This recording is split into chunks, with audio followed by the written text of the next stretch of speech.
Police সংস্কার commission গঠিত হয়েছে, কিন্তু এখনো পর্যন্ত পুলিশের সন্ত্রাসীদেরকে গ্রেপ্তার করা হচ্ছে না।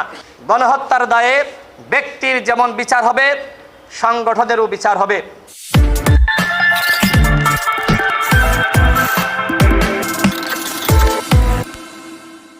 2000 শহীদ হয়েছে। প্রতিটা শহীদের বিপরীতে যদি একজনকে আপনি গ্রেপ্তার করেন পুলিশের, র্যাবের, বিজিবির, তারপরে সংখ্যাটা দাঁড়ায় 2000। এখনো পর্যন্ত কি এই কুখ্যাত এডিসি ইশতিয়াকের মতন 2000 পুলিশের, র্যাবের, বিজিবির ওই খুনিদেরকে গ্রেপ্তার করা হয়েছে? আন্তর্জাতিক অপরাধ ট্রাইব্যুনাল তারা স্বচ্ছভাবে কাজ করছে। আমরা ইতিপূর্বে শুনেছি তাদেরকেও বোমা মেরে হত্যা করার চেষ্টা করেছে। কিন্তু এই যে শেখ হাসিনা বাংলাদেশকে যে নরক বানিয়েছিল, অসংখ্য মানুষকে দীর্ঘ 14-15 বছর গুম করেছে, খুন করেছে, আমাদের দাবি হলো প্রত্যেকটা ঘটনার বিচার হতে হবে। আর এই জন্য আন্তর্জাতিক অপরাধ ট্রাইব্যুনাল তারা শুধুমাত্র একটি শাখার মাধ্যমে কাজ করলে দ্রুত সময়ের মধ্যে এই বিচার হবে না।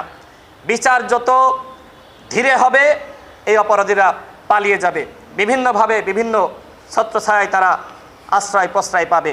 গতকাল আমি শুনেছিলাম সাংবাদিকদের কাছ থেকেই যে তার বাবা একজন বিচারক ছিল।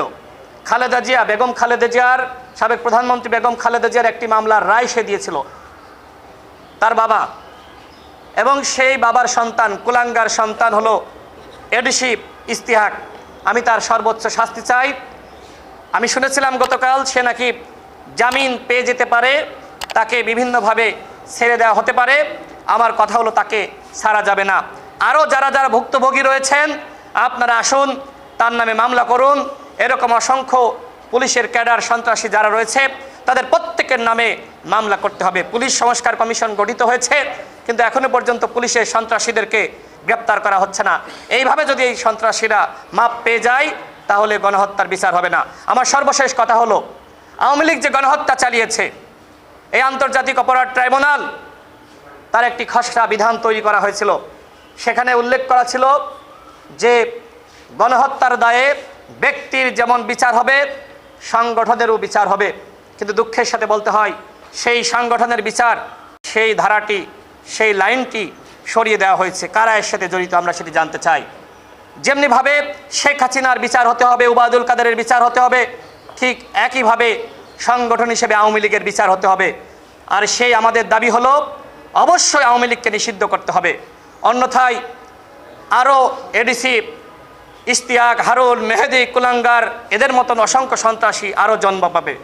আপনারা যারা সাংবাদিক ভাইরা এখানে আছেন আপনাদেরকে অসংখ্য ধন্যবাদ। আমি আন্তর্জাতিক অপরাধ ট্রাইব্যুনালের চিফ প্রসিকিউটর, তার সাথে কথা বলেছি, তিনি কোর্টে রয়েছেন।